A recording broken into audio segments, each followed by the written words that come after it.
امام الانبیاء حضرت محمد رسول اللہ صلی اللہ علیہ وسلم فرماتے ہیں کہ انا سید ولد آدم یوم القیامہ۔ امام کائنات علیہ السلام فرماتے ہیں قیامت والے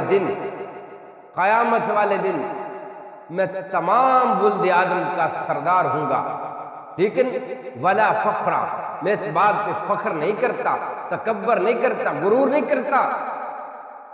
آج ہمارا کیا حال ہے میرے بھائیوں؟ ہمارے پاس چند روپیے آ جائے، چند ٹکے آ جائے، ہم رشتہ داروں کو بھول جاتے ہیں۔ اچھی گاڑی آ جائے تو غریبوں کے اوپر ہی چڑھا دیتے ہیں، اور اچھی نوکری مل جائے تو ساری دنیا کے اوپر ظلم شروع کر دیتے ہیں۔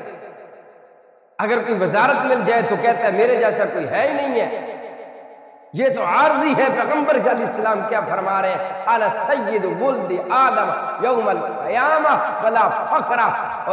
پوری کائنات موجود ہوگی، رحمت کائنات صلی اللہ علیہ وسلم فرماتے ہیں میں اس وقت بھی ولد آدم کا سردار ہوں گا، حضرت آدم علیہ السلام کی تمام اولاد کا سردار ہوں گا، لیکن کیا فرما رہے ہیں؟ ولا فخر، میں فخر نہ کروں۔ آئیے ذرا غور کیجئے، ذرا توجہ فرمائیے، اس مسئلے کو بھی حل کر لیجئے۔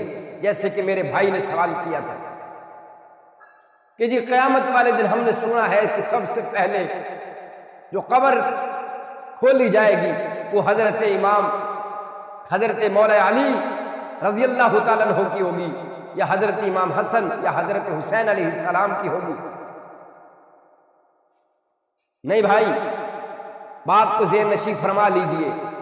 اگر حضرت امام علی مقام حضرت امام حسین رضی اللہ تعالیٰ عنہ علیہ السلام، حضرت مولا کائنات مولا علی رضی اللہ تعالیٰ عنہ اور حضرت سیدنا امام حسن رضی اللہ تعالیٰ عنہ کو جو مقام ملا ہے وہ محمد رسول اللہ صلی اللہ علیہ وسلم کی وجہ سے، سیدہ فاطمہ الزہرا سلام اللہ علیہا کو جو مقام ملا ہے وہ بھی پیغمبر علیہ السلام کی وجہ سے ملا ہے۔ نبی علیہ السلام کیا فرماتے؟ آپ فرماتے، صحیح مسلم شریف کی حدیث ہے، امام کائنات صلی اللہ علیہ وسلم فرماتے انا اول من ينشق عنہ القبر۔ آپ فرما رہے ہیں لوگوں سب سے پہلے میری قبر کو کھولا جائے۔